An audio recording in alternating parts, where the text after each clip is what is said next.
आप सभी का स्वागत है स्टार रोड 5 में।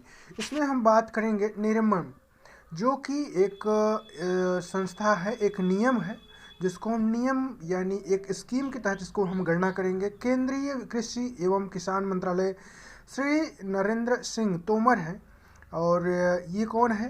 कृषि के साथ ये मंत्रालय है, कृषि किसान कल्याण मंत्रालय। कृषि का मतलब जो आप गांव में या शहर में या फिर आप अपने यहाँ पर कृषि का कार्य करते हैं उसके तहत ये बात कर रहा है। और कल्याण का मतलब ये होता है कि लोगों से वो जुड़ा हुआ हो।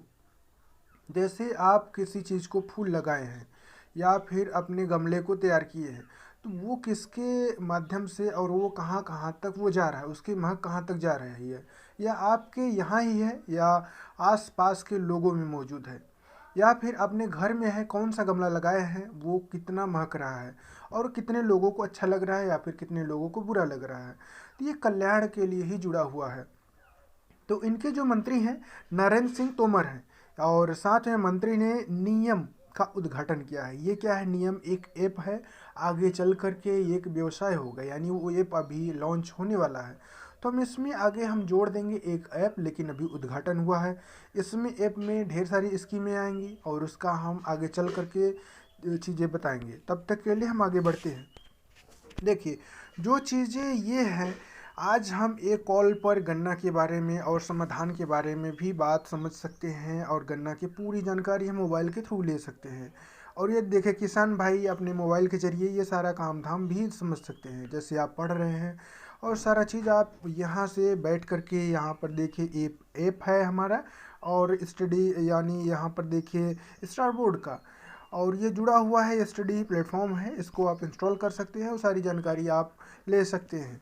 ठीक है, वैसे ही आगे चल करके ये होगा और सारे चीज़ें में ये मोबाइल के ज़रिए ये लोग देख सकते हैं। चलिए हम देखते हैं कि गन्ना उत्पादन क्या होता है। जैसे गन्ना की खेत में तैयार गन्ना कैसे उत्पादन होगा। पहले तो हम एक खेत लाएंगे, जो भी आपका दादा परदादा वंशज के मुताबिक होगा, उस खेत में हम आपको गन्ना लगा देंगे, ढेर सारा गन्ना वहाँ पर लगा देंगे। और गन्ना कैसे लगाएंगे?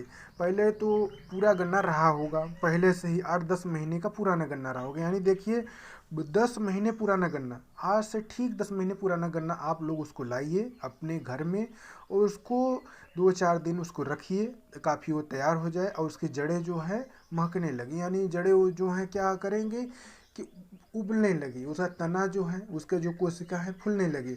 जैसे धान का है, वो तना जो है बाहर निकलने लगेगा। एक दिन उसको काटिए, उसको रख दीजिए, उसको किसी को या फिर बोरा हो या बोरिया हो जो उसमें रख करके उसको फुला दीजिए थोड़ा सा, क्योंकि उसको एनवायरनमेंट के हिसाब से होना चाहिए। 10% लोग ऐसा करते हैं, उसका फ़ायदा अधिक गुना हो जाता है। जैसे आप चना को खाते हैं सुबह, तो चना कैसे आप खाते हो? चना डायरेक्ट खा लीजिए, क्यों आप चना भिगो कर खा रहे हैं? तो ऐसा नहीं होता। उसको चने को हम लोग क्या करते हैं, पहले फूलते हैं और भिगो जाता है, उसके बाद हम उसको रख देते हैं और उसको धीमे धीमे से 1 घंटे तक रखते हैं। देखते हैं क्या होता है, उसमें चना अंकुरित होता है, तब जाकर हम लोग खाते हैं। ऐसा ट्रेन में होता है, ऐसा बसों में होता है, ऐसे प्लेटफॉर्म्स में होते हैं, हर जगह आप लोग करते हैं। तो ऐसे ही यहाँ गन्ने में भी आप कर सकते हैं। उसको रखिए कुछ देर के लिए, 1 दिन के लिए, बाद उसको बो दीजिए और उसमें देखिए जब वो फूलने लगेंगी तो उसमें बीमारियाँ भी आएगा। और ध्यान रखिए कौन सा कीटे लग रहे हैं, कौन सा पतंगे लग रहे हैं, उस तरीके से उसको ध्यान रखते रहिए और खेत में इस तरीके से बोते रहिए। आगे चल करके इसका उत्पादन भी 4 गुना बढ़ेगा। देखिए, अब ये लोग क्या कर रहे हैं, ये मोबाइल के ज़रिए ही ये अपना ये चीज़ें देख रहे हैं। इनका गन्ना जो है बड़ा हो गया है, अब ये समाधान के लिए खोज रहे हैं, कौन सा समस्या है कौन सा समस्या नहीं है, मोबाइल के ज़रिए पता भी कर रहे हैं।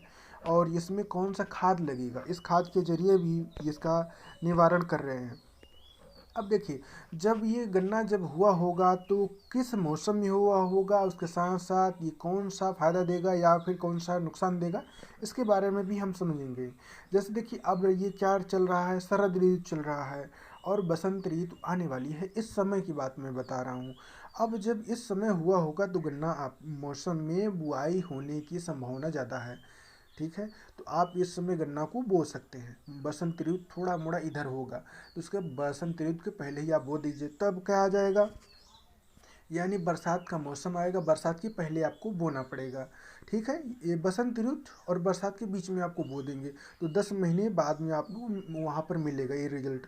तब तक ये देखिए, अब इसमें समस्याएं क्या होंगी, क्योंकि जब गन्ना बुआ जाएगा सूअर आएंगे, जंगली सूअर आते हैं, और यहाँ पर जो गांव में जो सूअर हैं वो दूसरी सूअर हैं, लेकिन यहाँ जो जंगली है सूअर आएंगे तो उसका जो है, जब गन्ने को जब खाएंगे ना तो उसका जो छिलका होता है पचाती नहीं, बल्कि वो फेंक देती हैं, ऐसा होता है। मतलब वो हूबहू जो हम लोग खाते हैं ना, हूबहू वो लोग खाती हैं। गन्ने का जो छोकला बनता है, जो अब रिजेक्ट प्रोडक्ट बनता है, उसके बारे में अगर हम देखें तो उसका भी वो भैंस या गाय किसी को डाल दिया जाता है। तो इस तरीके गन्ना का जो उत्पादन करता है, या देखिए शहर में या फिर गाँव में जो ठेला लगाते हैं, जो बगीचे में बात करते हैं कि यहाँ पर गन्ना पेरा जाता है या फिर इसको निकाला जाता है रस को, उसके बाद किसी के पेट में भी जा कर के ये फ़ायदा करता है, जैसे पीलिया हो गया, जॉइंडिस हो गया। ये तरह की चीज़ों में आपके जो ब्लड है सर्कुलेशन को ये ठीक करता है, साथ में फेफड़ा से लेकर के आपको हर जगह पर फ़ायदा देता है। तो जॉइंडिस जो है, जॉइंडिस का मतलब है कि पैर से और जांग जो है जुड़ा हुआ हो, तो ज्वाइंट करने वाले ऐसा एक प्रोडक्ट है जो आपके शरीर में होता है। यानी वो हड्डियों के बारे में बात कर रहा है, लेकिन हम क्या कर रहे हैं, पीलिया के बारे में बात कर रहे हैं। पीलिया कहाँ होता होगा, खून में होता होगा, लेकिन इसको जोड़ता कौन होगा, जॉइंटिस को। वो एक हड्डी होती है, वो जोड़ती है।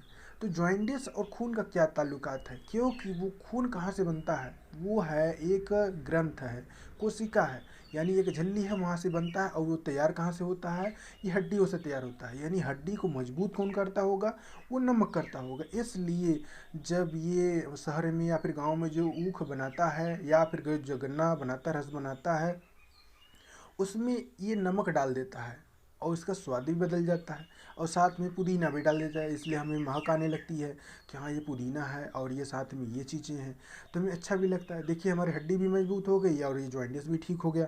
तो देखिए ये जो नीलगाय हैं या फिर भालू है या मनुष्य हैं, ये सब कुछ एक ही जानवर है।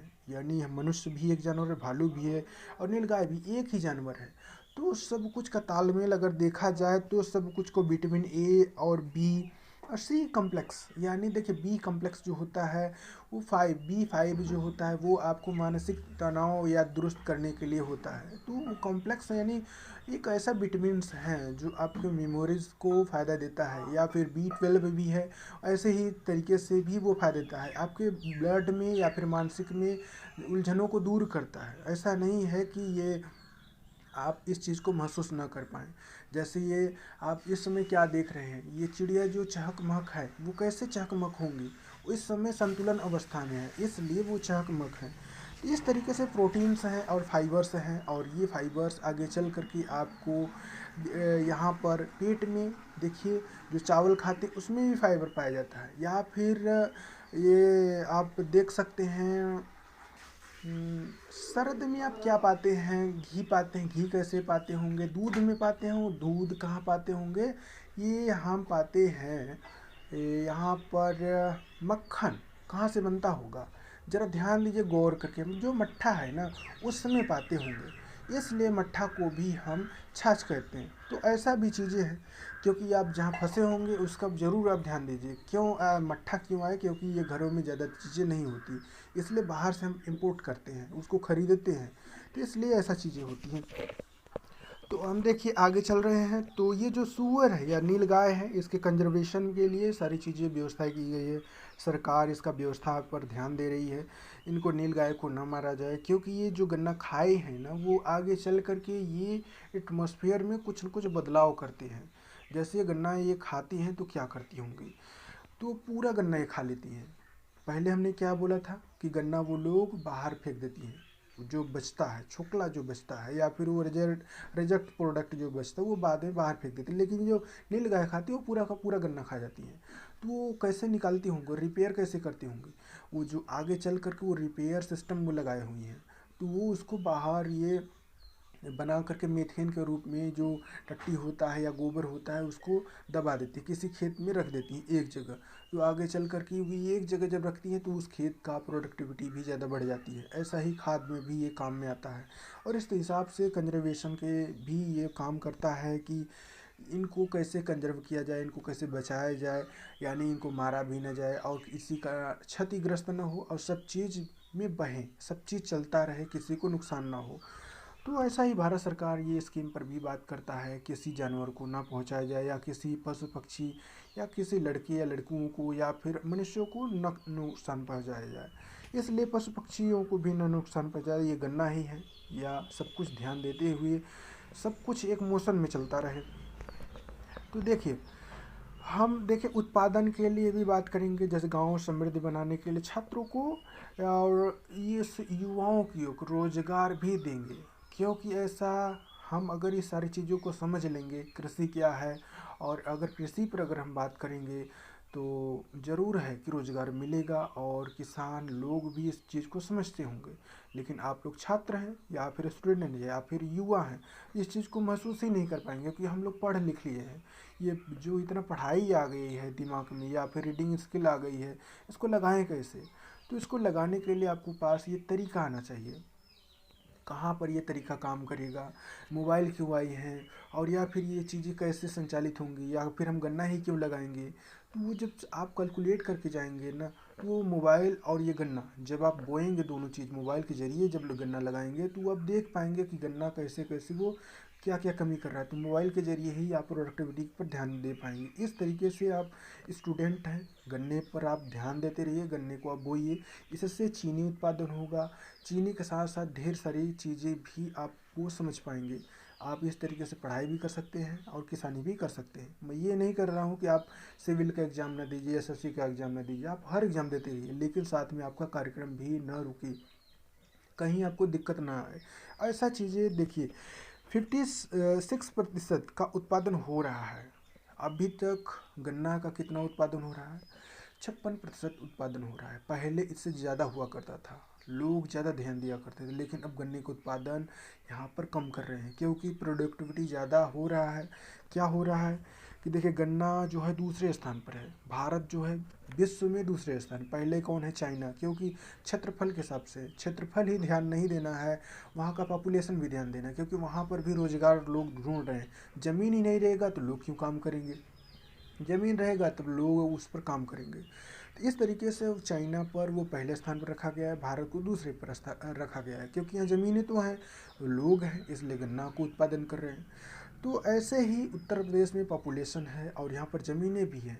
ऐसा नहीं है कि यहाँ ज़मीन नहीं है, ज़मीन है, इसलिए यहाँ पर लोग गन्ने के बारे में बात करते हैं। और ख़ास तौर से देखा जाए, ये पूर्वी इलाकों में है, उत्तर प्रदेश के पूर्वी इलाकों में है, जैसे बिहार से सटा हुआ है, या फिर मिर्ज़ापुर, या फिर हम देखें यहाँ पर कौन सा सोनभद्र, या फिर विंध्याचल, ऐसे ही कुछ राज्यों में है। तो मतलब कुछ ऐसे ही ज़िलों में है, तो यहाँ पर सटा हुआ इलाके हैं। साथ में अब अगर हम देखें तो ये पश्चिमी, वहाँ पर इंडस्ट्रियल एरिया है, वहाँ पर वो चीज़ें नहीं है, लेकिन ईस्ट में ढेर सारी चीज़ें हैं। ऐसे ही है, यहाँ पर देखिए दूसरे स्थान पर, पहले स्थान पर इसको रखा गया है, दूसरे स्थान पर एमपी, छत्तीसगढ़, ये सब सारे राज्यों में अगर मिलाए ना तो सब सारी चीज़ों चलती भी हैं। तो देखिए, इस तरीके से देखिए हमारा अब शब्दकोश आ रहा है। देखिए, विपणन क्या होता है? विपणन मतलब मार्केटिंग होता है। अब हम विपणन क्यों लाए हैं, मार्केटिंग को क्यों लाए हैं? अब आप जब पढ़ रहे हैं तो मार्केटिंग को भी सीखते रहिए। मार्केटिंग में क्या होता है? 4 Ps होता है, ठीक है। तो अगर हम गन्ने की बात करें या फिर जूस की बात करें या फिर आप पढ़ाई की बात करें, 4 Ps आता है। उत्पादन की बात कर रहे हैं, मार्केटिंग की बात करें, मार्केटिंग स्किल के बारे में बात करें, शेयर के बारे में बात कर रहे हैं, तो आप शेयर के बारे में समझते रहिए। इसमें देखिए, किसी चीज़ को आप उत्पादन करेंगे, ठीक है, और उसका मूल्य भी स्थान करेंगे, मूल्य कितना होना चाहिए, स्थान भी कहाँ पर आप इस चीज़ को बेच रहे हैं या फिर कहाँ पर इसको लगा रहे हैं इस चीज़ को, और साथ में प्रोत्साहन भी होना चाहिए। ऐसा नहीं है कि आप कमज़ोर होती रही हमेशा, मतलब यही है, सब कुछ बैलेंसिंग डाइट में होना चाहिए। ऐसा नहीं है कि प्रोडक्ट हुआ, प्राइस हुआ, प्लेस हुआ और ये प्रोडक्शन हुआ, ऐसा नहीं है कि पी 4 PS हो गया। उस सारे चीज़ों को अगर आप मिलाएंगे तो हूबहू आप काम कर पाएंगे। जैसे देखिए, उत्पादन में आप क्या करेंगे, आप पढ़ाई कर रहे हैं तो क्या उत्पादन कर रहे हैं, आप पढ़ाई को हर एक चीज़ सेंटेंसेस में लिख रहे हैं। सेंटेंसेस में क्या है, marketing is the 4 PS to the voice. देखिए, वॉइस जो है 4 PS मार्केटिंग कर रहे हैं, ऐसा नहीं है कि उत्पादन ही कर रहे हैं, वो मूल्य भी उसका गणना करें, 4 PS क्या है, 4 ही क्यों है, 5 क्यों नहीं है। तो वो जब आप समझ पाएंगे 4 3 2 1 ये सब क्या है, 0 क्यों नहीं आ रहा है, तो ये मूल्यांकन हो गया। और स्थान पर क्या है, आप मोबाइल पे देख रहे हैं, हमको आप समझ पा रहे हैं, या फिर आप मार्केटिंग को देखिए, जब शेयर मार्केट में जाइए या फिर कहीं पर भी सब्जी मार्केट पे जाइए, कहीं पर भी आप जा सकते हैं। और प्रोत्साहन में भी है, तो वो चीज़ें प्रोत्साहन कौन देगा, आप स्वयं है। मोटिवेशनल स्पीकर आप बन सकते हैं, मैं ये कर सकता हूँ, मुझ में इतना गट्स है, मैं कर सकता हूँ, किसी में इतना हिम्मत नहीं मुझे कोई गिरा दे। ऐसा जब आत्मविश्वास आएगा, वो जुड़ा कहाँ से है, आप इस चीज़ को क्यों करना चाहेंगे, क्यों करना चाहिए, मजबूरी है, मजबूरी कुछ नहीं है, आप इस चीज़ को कर सकते हैं। इसलिए मैं ये कर रहा हूँ, मुझे अच्छा लगता है और लोग इसको पसंद भी करते हैं, क्योंकि मैं बेच सकता हूँ, लोग इसको खरीद सकते हैं। तो ऐसा ही 4 PS है। इसके देखिए विपरीत में क्या होगा, जो इसका रिटेलर होता है, रिटेलर का मतलब विपरीत में जब जाएगा, ये विपणन मार्केट, मार्केटिंग का मतलब ये होता है, ये एक शेयर है या फिर एक मार्केट है। आप सब्जी वाले दुकानदार में जाइए, या फिर आप टीवी वाले के, या फिर आप चले जाइए रेडियो या टेलीकॉम में जाइए, देखिए हर जगह वो लोग मौजूद हैं, मार्केट अपना हब बनाए हुए हैं। तो हर जगह है, लेकिन यहाँ पर आप रिटेल पर काम कर सकते हैं। आप बड़े बड़े मार्केट में नहीं सेट पा रहे, लेकिन छोटे मार्केट को आप सेट कर पा रहे हैं, रिटेल बन जाइए, उस चीज़ को वो सेट कर लीजिए, सारी चीज़ चलने लगेगा। यानी रिटेल क्या होगा, मार्केटिंग का रिटेल हो गया, छोटे छोटे चीज़ें, बड़ी बड़ी चीज़ें यानी छोटी छोटी चीज़ें, अपोजिट हो रहा है। तो कार्यान्वयन यानी क्या होगा, कार्यान्वयन, देखिए कार्यान्वयन में क्या होगा, इम्प्लीमेंटेशन होता है। इम्प्लीमेंटेशन क्या है, उसमें इम्प्लीमेंटेशन यानी उस चीज़ को जो आप सीखे हैं उस चीज़ को इम्प्लाई कीजिए। ऐसा नहीं है आप जो सीख लिए हैं आज उसको अप्लाई नहीं करेंगे, उसको सीखिए, उसको अप्लाई करते रहिए, तुरंत करते रहिए। आज नहीं कर पा रहे हैं, लिखते रहिए, आज मैं ये काम नहीं किया हूँ तो यहाँ डाट डुबट के रखिए, मैं ये काम कर सकता हूँ, ठीक है। तो इस तरीके से आप करिए उसको, आपको इतना मोटिवेशन होना चाहिए कि ये मैं कर सकता हूँ, इम्प्लाई कीजिए उसको, ठीक है। सप्लाई कीजिए उस चीज़ को, धीरे धीरे वो चीज़ें आगे बढ़ेंगी, नहीं तो आप ऐसे रुके रहेंगे। और ये देखिए, इसका जो है कोरोना जब आया था, corona is being implementation in the world, जब कोरोना आया था इम्प्लीमेंटेड हुआ था। ऐसा नहीं है कि वो चीज़ें चाइना से प्रोडक्ट हुई या भारत से, अमेरिका से या रूस या जापान से, ऐसा नहीं है, वो हर जगह पर मौजूद हुआ और हर लोग उसको समझे, उसका इम्प्लीमेंट किए। कोरोना में मास्क लगाइए और लोगों को दूर पर रख के बात कीजिए, उसके मुंह पर मत सट के बात कीजिए। कुछ लोगों को हमको कोरोना दे के गया है, सभ्यताएं सिखा के गया है कि हमको सामने रह करके बात करना है, कुछ दूरी पर रख के बात करना है, 6 फीट दूरी, 2 फीट दूरी, ऐसा मुंह में सट के बात नहीं करना है। यानी व्यवहार में वो लाया गया है उसको, इतना अंदर तक वो बात करेगा कि मुंह में मास्क लगा के बात कीजिए। अगर आप सट रहे हैं तब भी मास्क लगाइए, सटिए मत, बिल्कुल मत सटिए, क्योंकि एलियंस जो आए थे, जो वायरस आया था, वो क्या किया, वो दूर किया लोगों को। दूर कौन किया, मोबाइल आई तो क्या किया, आप लोग मोबाइल में घुस गए। लेकिन मोबाइल क्या काम किया, मोबाइल में जब घुसते रहे तो आप लोग एक रूम में बंद गए, डार्क रूम में बंद हो गए। क्यों डार्क रूम में बंद हो गए, तो लोग उसको समझने लगे, ये बच्चा गया तो मोबाइल लेकर आया, तो वो समस्याएं आने लगी, साइकोलॉजिकल इफेक्ट आने लगा। इसलिए ठंडी जुकाम, या फिर जो पहले पुराने में अगर देखें, जुकाम उखाम किसी को नहीं हुआ करता, लेकिन आज छोटे छोटे बच्चों को मैं देख रहा हूँ सॉफ्टवेयर की तरह है। ऐसा लगता है कि फूल हैं ये लोग, बच्चों को उठा कर यहाँ पर रखो तब वो लोग चलना सीखेंगे। अरे मैं उठाए ही क्यों, इतना मुझ हम लोगों में गट्स है कि मैं बच्चों को डांट दूँ एक बार, वो समझ लीजिए वो आगे चलकर चलने लगेगा। वो ये तक जान जाएगा बच्चा कि वो कर क्या रहा है, ये कर रहा है कि उसको डांट दो तो वो अगला आदमी वो सीख जाएगा, मैं इसलिए डांट खाया हूँ, जबकि आप लोग किस उद्देश्य से डांटे थे ये भी छुपा लिए थे, ठीक है। तो ऐसा उस ज़माने में था, लेकिन आज के ज़माने में क्या है, मोबाइल है, लोगों को इतना कंजर्वेटिव माइंड बना दिया कि लोग उस चीज़ को समझ ही नहीं पाए, इसलिए ये चीज़ें हुई है। कोरोना कहीं और से उत्पन्न नहीं हुआ है। जब आप घर में रह करके विटामिन डी नहीं ले रहे हैं, कौन खा रहे हैं, विटामिन डी खा रहे हैं, गोली खा रहे हैं। अरे गोली क्यों खा रहे हो, गुड़ खा लो, इससे बेहतर है। गुड़ कहाँ पाओगे, कृषि जब करोगे तब तो गुड़ खाओगे। ऐसा ही था, मैं डाटा था उस उद्देश्य के लिए, लेकिन डाटा किसी उद्देश्य के लिए।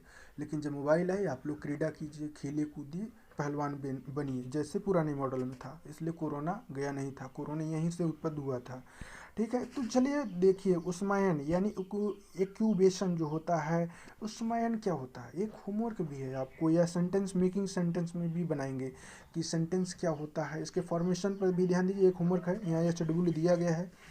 तो उस्माइन इंक्यूबेशन होता है। उस्मा की जैसे एक मुर्गी है या फिर एक बच्चा है, मुर्गी क्या देगा, एक अंडी देगा, या फिर पशु क्या देगा, बच्चा देगा। तो इस तरीके से देखिए, जब बच्चा देगा उसको सेगा, पालेगा, बड़ा करेगा, अंडा देगा वो सेगा, सेकेगा, तो इस तरीके से वो बड़ा होगा। इसके जगह अपोजिट में क्या होगा, हतोत्साहित होगा। हतोत्साहित का मतलब डिस्करेज होगा। तो इसलिए इसका आप सेंटेंस बनाइए। इंक्यूबेशन का, इन इंक्यूबेशन का, यानी इंक्यूबेशन होता है, इनको हटा दिया जाता है, इंक्यूबेशन होता है, इस तरीके से।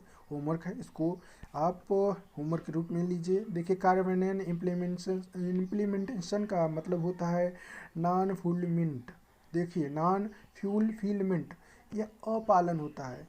जो चीज़ें चल रही हैं उसका अपालन किया जाता है। इसको चीज़ को मत मानिए, ये अपोजिट है, ऐसा मना किया जाता है। इसलिए मार्केटिंग का देखिए रिलेटर होता है, रिटेल होता है, ये आप हूबहू समझ चुके हैं। लेकिन इम्प्लीमेंटेशन और नॉन फुलफिलमेंट, यानी आपको उसको पूरा नहीं करना है। यहाँ पर क्या कर रहा है, अपोजिट में इम्प्लाई करना है, लेकिन यहाँ क्या कर रहा है, इसको फुलफिल नहीं कर रहा है, यानी नॉन फुलफिल कर रहा है, इसलिए ऐसा कर रहा है। यहाँ पर इक्वेशन कर रहा है, यानी डिस्करेज कर रहा है। क्यूबेशन मतलब किसी चीज़ को दे रहा है, क्यूबेट कर रहा है, जबकि यहाँ पर डिस्करेज कर रहा है। आप यूपीडे क्यों कर रहे हैं, उसको क्यूबेट मत कीजिए, बल्कि वहाँ पर डिस्करेज कीजिए। अपोजिट हो गया। इस तरीके के देखिए होमवर्क भी है, आप होमवर्क करते रहिए। और साथ में हमारा एक हेल्प सेंटर है, उसको आप समझ सकते हैं। देखिए, इंस्टाग्राम पे और ट्विटर और यूट्यूब और या टेलीग्राम, सारे चीज़ पर हम उपलब्ध हैं। आप इस चीज़ को समझते रहिए। यह हेल्प सेंटर आपका बहुत बढ़िया आपका स्वागत करेगा, क्योंकि देखिए यहाँ पर पीडीएफ मिलता है, यूट्यूब पे आप वीडियो भी देख सकते हैं। टेलीग्राम पे कभी काल आप उस चीज़ को महसूस भी कर सकते हैं, जो चीज़ें मैं हूँ, क्योंकि मैं हूँ वो, मैं बोलता भी हूँ और मैं चलता भी हूँ। टीचर के रूप में भी मैं आपका एक छोटा भाई हूँ, ठीक है। तो इस तरीके देखिए यूट्यूब और यहाँ पर ट्विटर या टेलीग्राम है, और ये चिड़िया और ये पंछी, और इस तरीके से इसको सेविंग भी करना है ग्रीन अर्थ प्लेनेट पे। स्टार बोर्ड है, इसको जो प्रोडक्ट करता है दिवाकर बिंद है। इस तरीके से देखिए यहाँ पर चिड़ियों का चहल पहल ठीक ठाक है, और साथ में ये भी चीज़ें चलना है कि पेड़ पौधे या फिर मौसम में बदलाव हो रहा है, खांसी जुकाम हो रहा है, तो उसको दवाई लेते रहिए, कोई दिक्कत नहीं है। तब तक के लिए